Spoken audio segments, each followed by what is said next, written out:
안녕하세요. 토리입니다. 오늘은 미스테리한 사건에 대해 이야기해 볼게요. 무서운 이야기 시리즈 토리의 무서운 이야기. 오늘의 이야기는 실제로 있었던 미스터리한 사건에 대해서 이야기해 볼 건데요. 이미 아주 유명한 이야기예요. 디아톨로프 패스의 미스터리. 지금 시작합니다. 1959년 1월 소련의 스베르들롭스크. 한겨울의 눈보라 속에서도 그들의 눈빛은 반짝이고 있었습니다. 총 9명의 청년들. 그들은 대부분 20대 초중반의 대학생이자 산악인들이었고 경험도 많았습니다. 이건 단순한 등산이 아니야. 리더였던 이고르 디아톨로프는 조용히 말했습니다. 맞습니다. 이 여행은 단순한 등산이 아니었습니다. 3등급 난이도 코스를 완주하면 국가에서 등반한 인증서를 받을 수 있었거든요. 이건 그들에겐 꿈이자 증명이었어요. 미래를 위해, 함께하는 우정을 위해. 그들은 하나의 팀이었죠. 눈 덮인 산, 꽁꽁 얼어붙은 숲. 이들은 시베리아 북부 오랄 산맥의 오트오르텐 산을 향해 발걸음을 옮겼습니다. 하지만 그중 누구도 이 여정이 마지막이 될 거라는 것을 알지 못했죠. 예정된 날짜가 지나도 아무도 돌아오지 않자 가족들은 당국에 수색을 요청했습니다. 며칠 뒤 구조대가 헬기와 스키 장비를 동원해 우랄 산맥으로 파견되었죠. 1959년 2월 26일 구조대는 숲과 산 사이 눈 덮인 언덕 중턱에서 하얗게 묻힌 텐트 하나를 발견합니다. 그런데 그 텐트는 이상했습니다. 텐트의 안쪽에서부터 찢겨 있었죠. 날카로운 도구가 아닌 절박하게 손으로 뜯은 듯한 찢김이었습니다. 마치 무언가로부터 도망치듯 텐트를 뚫고 나온 흔적들.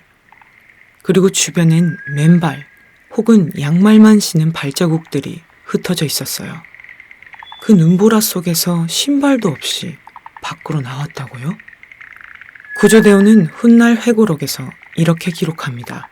그곳은 정적이었고 우리가 늦었다는 걸 텐트의 침묵이 말하고 있었다. 얼마 떨어지지 않은 숲속. 두 구의 시신이 발견됩니다. 유리 크리보니셴코, 도로셴코. 두 사람은 거의 옷이 벗겨진 상태로 나무 아래 얼어붙은 채 발견됐어요.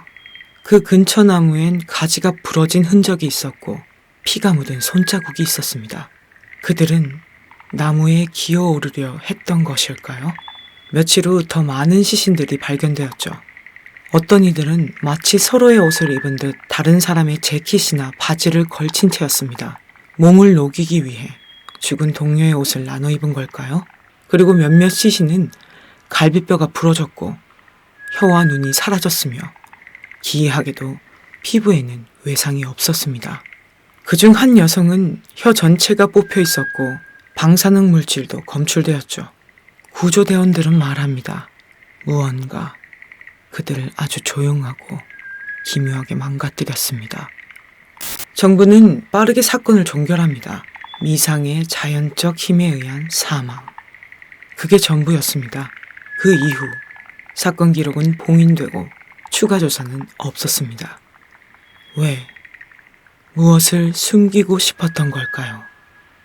이후에 등장하게 된 가설들이 몇 개 있습니다. 첫 번째, 눈사태. 가장 흔한 설명이지만 전문가들은 말합니다. 텐트는 너무 완만한 곳에 설치됐고 눈사태의 흔적도 없다. 시신들이 모두 제각기 다른 장소에서 발견된 것도 이상하다. 두 번째, 군사실험 실패? 일부 시신에서 높은 방사능이 검출됐습니다. 당시 근처에서 비밀 군사 실험이 있었고 그 실험 중 무언가가 산악인들에게 영향을 미쳤다는 설. 하지만 관련 기록은 지금도 비공개죠. 세 번째, 심리적 공황? 초저주파에 의해 공포 환각과 집단 패닉에 빠졌다는 주장도 있어요. 하지만 정말 모두가 그런 식으로 행동했을까요? 그것만으로 혀가 뽑힐 수 있었을까요? 네 번째, 초자연적 존재 혹은 UFO. 당시 인근 마을 사람들은 하늘에서 불빛이 떨어졌다고 증언했어요. 그 불빛이 UFO였다는 소문도 떠돌았습니다. 산악인들의 기록에도 밤하늘에 빛나는 구체를 봤다는 글이 있었죠.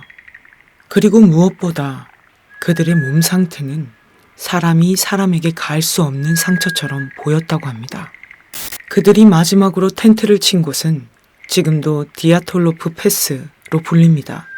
매년 수많은 탐험가, 미스터리 추적자들이 이곳을 찾죠. 그리고 지금도 사건을 추적하는 다큐멘터리 제작자들이 있습니다. 2020년에는 러시아 당국이 다시 눈사태로 결론을 내렸지만 전문가들은 여전히 의심합니다. 그들은 싸우지도 않고 소리도 지르지 않고 조용히 죽음을 향해 걸어간 것처럼 보인다. 당신이라면 어떨까요? 눈 덮인 산속, 텐트 안에 앉아 있을 때 밖에서 알 수 없는 소리가 들려온다면 그 텐트 속에 그대로 앉아 있을 건가요? 아니면 맨발이라도 그저 도망칠 건가요? 토리의 무서운 이야기.